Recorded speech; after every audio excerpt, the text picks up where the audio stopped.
What's up, guys? Today's going to be day 3, week 3. We have squats, triples at RPE 7, 4 sets, I think. But today's going to be fun because we have some new equipment. I'm kind of a sucker for new equipment when it comes to powerlifting stuff or any interest or hobby that I happen to be into. I've always been a sucker in buying lots of stuff. So today we are going to try the new SBD sleeves. I tried them on a secondary squat earlier in the week, and I like them, but the true test will be today on the primary low bar squat. And we also got the new Advances shoes. I forget what they're called, but obviously they're all the rage right now. I tried them on. I really like the way they feel on my foot, but we'll see what it's like to actually squat in them. Anyway, here we go.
All right, so I just wrapped up my squats.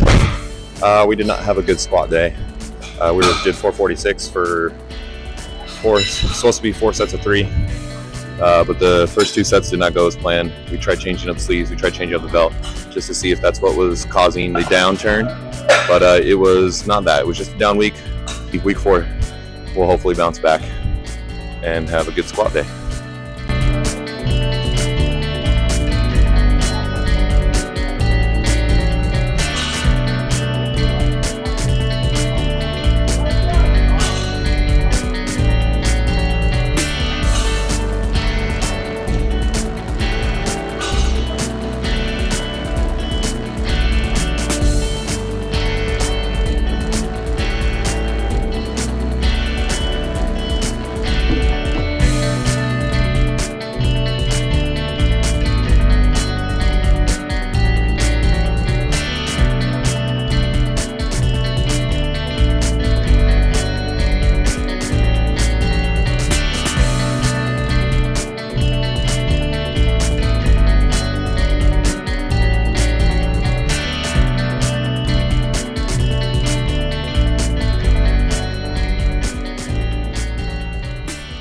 What's up, guys? So we're back at home. We wrapped up our session, and I just felt like I really wanted to get home today. So we're shooting this after eating our post-workout meal, I guess you can call it, or just dinner for me. So real quick, we'll talk about the equipment, because I know everyone likes to talk about that kind of stuff. First, the Advances shoes. I mean, I don't know if there's really much I could say about them that anyone else has said, because they're pretty much exactly what people say they are. You feel very close to the floor like you would in a barefoot shoe or a slipper, but they give you like that feeling of like wearing a tennis shoe at the same time. So I don't know if it really affects me personally on my squat. It feels good when I put them on. after I walk the bar out, I'm thinking about bracing more than anything. Sure, yeah, I'm thinking about foot pressure and foot tension, but I'm not really thinking about the stability that these do or don't provide. But I have them, so I'll probably continue to squat in them because I paid for them, and I don't think they're going to provide a downside for me in particular. And then we have the new SBD uh, powerlifting knee sleeves. I think it's funny that they're really advertising the 7 millimeter portion because the original version are also 7 millimeters. So there's really no difference in thickness. They are different. I definitely feel like they provide a little bit more of a rebound proprioception than the first generation knee sleeves. But I really like them, to be honest.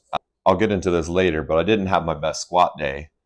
And just to make sure, I switched to the Iron Rebel stiff knee sleeves on my second set, just to see if there was any difference in performance. Obviously, I'm going to be a little more fatigued because I already did one set that was a lot harder than it was meant to be. I can't say I felt a difference. And the only difference that I perceived was that these are far more comfortable to wear. So if you find the stiff sleeves super uncomfortable, then I think that these are a pretty good option, which I think is not really groundbreaking news. As far as like feeling of support, these are an in between of your standard sleeve and the popular stiff sleeves Inzer style. But I like them. I'm going to continue to wear them at least for a couple more sessions. Honestly, my anticipation is that these are just going to be my normal sleeves because they're just so much more comfortable. They're easier to put on, easier to take off, and I just think it makes squatting more enjoyable. So, quick wrap up on the session. Honestly, today was one of those days where I was pretty low energy all day. I work a day job, and during the whole day, I felt tired, I felt sluggish. But the plan was, just come in with a positive attitude. Took a pretty healthy dose of pre workout. So I was feeling good when I actually got to the gym. But I think that all that caffeine was really just masking the way that I was truly feeling underneath. But we were supposed to have a slight raise in exertion. So we went from an RPE 6-7 to more of like a RPE hard 7 was the plan. So I so to play it conservative, I thought, well, we'll just go up 2.5 kilos from the previous week, and then that should line up. Even if I'm having a slightly off day, it should line up to an RP7 compared to last week. When you take all the extenuating circumstances into play, I think it makes sense that I didn't have my best performance of the block today. I've also gotten some preliminary data depending on exactly how we're running the squat training for a block. But the data's shown that I dip in performance on week 3, but then on week 4, we kind of come back up ahead of performance on week 2, measured by estimated 1RM. It's hard to say which exactly is happening here. Is my peak performance dipping on week 3 a trend, or is it more that I just didn't have it today?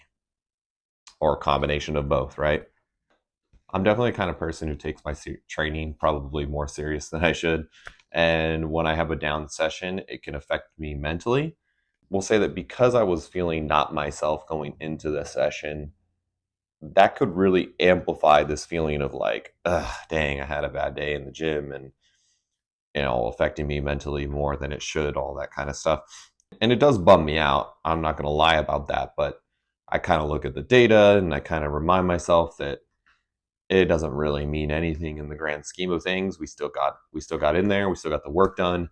We provided some stimulus towards the overarching goal, which is this meet, as a short-term goal. But when we talk long-term goals, we're talking years down the road, and one bad session does not really mean anything at all. All I can really do is look forward to the next squat session and hope that performance is at least back to where it was a week ago. In between that time, I'll have primary deadlifts, and Deadlift is a little bit more loyal for me, so squat's definitely been a problem lift for me the entire time I've been lifting weights, not just powerlifting. Then we hit all of the normal day 3 accessories. We did our step ups with a tempo eccentric. I kind of rushed them because of the mood and headspace I was in. I don't recommend that, but it was just kind of one of the things where I just wanted to get through it because of how displeased I was with squatting. We did the tempo Spanish squats, and those are terrible. Positive note is once we got to our more posterior chain work, I felt really strong. I did 225 for 6, supposed to be RPE 7, and I probably could have put more weight on there, but at this point in the session, I was trying to get out of the gym. I had chopped it up with one of the guys there a little bit about music, and it was time for me to hurry up and get home. Knocked out that 3x6 on back extensions, and then we did our glute ham raises. I actually had an AMRAP for the last set, and that was a PR to hit 9 body weight of those, which is cool because I'm heavier than I've ever been. Obviously, that's a movement that's going to be affected by how much I weigh. If you liked any of this, you found it informative or whatever, make sure you guys please like, comment, subscribe, the whole YouTube thing, and we will catch you on the next one.